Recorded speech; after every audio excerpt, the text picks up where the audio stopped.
how to tell a country that their energy bills might go up. What about doing this in winter of 2022 when Russia's aggression against Ukraine made our electricity bills skyrocket and people in Europe were scrambling to buy cheap firewood for their fireplaces while turning heating down to save money? Well, the common political wisdom would tell, don't try this at home. But I would like to challenge this wisdom by telling a story of already accomplished energy transition, why we need it, and how to do it. Behind our electricity bill, there is a whole energy system forming a grid. And this grid is aging. It is crumbling under pressure of increasing demand, extreme climate events. It also must accommodate huge amount of renewable energy. What if one day the grid fails, like we saw in Spain and Portugal recently? You press the switch, there is no light, no running water, no heating, no internet. The traffic comes to a complete halt, and within hours, our daily life collapses. So what can we do about it? We have to invest. We have to invest heavily in grid upgrades, in flexibility, in new power generation. But how do we keep prices affordable today while also spending what is necessary to secure tomorrow? If we only focus on keeping prices low, we underinvest. And our system becomes fragile. Blackouts, dependence on external suppliers, and sudden shocks become more likely. If we only invest, focus only on investing, the prices rise, and people start questioning the fairness of transition. That's precisely the moment opponents would say, see, green energy is too expensive. So in both cases, public trust erodes, and without trust, there is no transition. I come from Lithuania, a country which was the first to break from the Soviet Union several decades ago. More recently, while facing multiple dilemmas, Lithuania led groundbreaking dual energy transition in the Baltics. It managed to synchronize its electricity grid with the European one, and also substantially to decarbonize electricity sector. It wasn't an easy ride. The Baltic states, Lithuania, Latvia, and Estonia were occupied by the Soviet Union for 50 years. But even longer, they were tied to the Russian electricity system. Their grid, their stability, even their independence in energy terms depended on Moscow.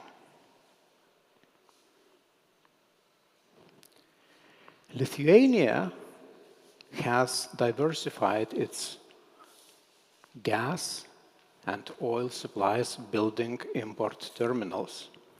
The European Union helped Baltics to build new electricity and gas interconnectors with Europe. But switching to European electricity grid still seemed impossible. Though technically it was feasible, and the Baltics had full support from the European Union, including generous co-financing for their grid upgrades.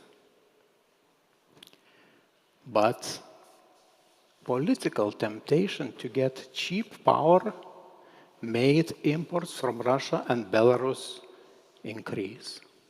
Lithuania was in the worst position. It was importing 70% of its electricity.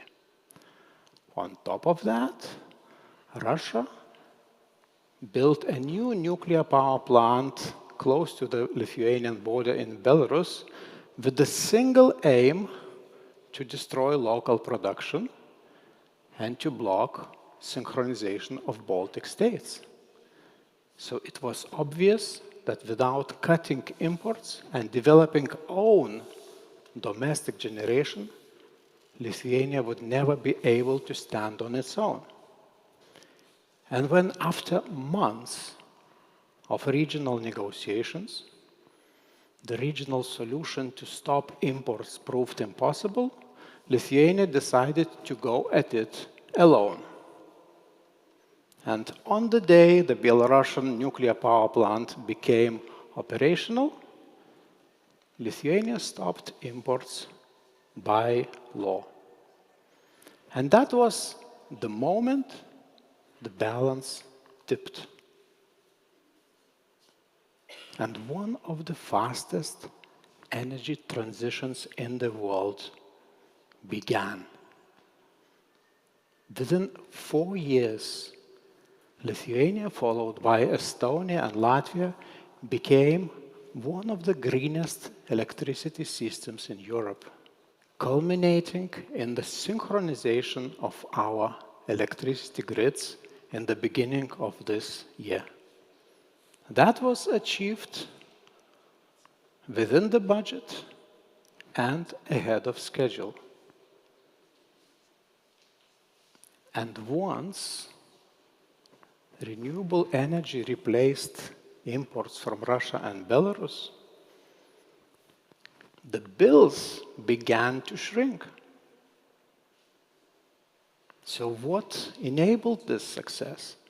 First and foremost, it was a political will to stop importing from Russia and Belarus that boosted investors' confidence and created renewable energy boom. In less than 4 years, Lithuania doubled its domestic electricity production. And all the increase came from renewable wind and solar generation. Most investments were private. Another aspect was improved regulation. Renewable energy was flowing into the grid. We needed to improve the conditions of that flow. So we maximized the uptake of renewable energy by the grid. We have streamlined permitting procedures. And also, we have created 150,000 strong prosumers community. That is in a country of less than 3 million. I should also mention technology, mostly European technology. That was also a significant factor. And finally, popular support. People were worried about their energy bills, and they always are. But they also saw that the government is serious about delivering another Independence Day, this time in the energy field. So the Baltic synchronization story is not merely energy project. It is a story about political courage, regional cooperation, and long-term thinking. It is also a European success story. And now, I think the Baltic story mirrors what every European citizen faces today. Like once Baltics were dependent on Moscow, Europe depends on a grid that is aging, exposed to shocks, and vulnerable.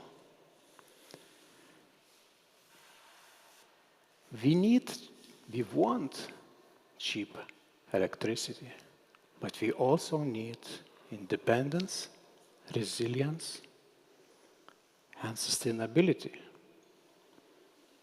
The Baltics showed another way that we can have both. They took short-term pain, increased costs, public doubt, but framed it as a choice for freedom and resilience. And it worked. Citizens saw new renewable communities growing, local production multiplying, and independence from Moscow becoming a reality.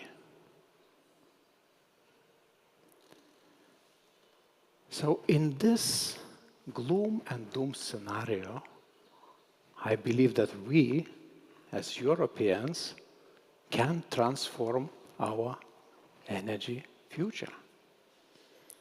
I think we can have political will, better regulation, and we already have technology. So Baltics moved from dependence to independence because they believed it was worth it. For us, the same choice is on the table. Do we keep patching up an old system until it collapses? Or do we build a stronger one now, together, as Europeans?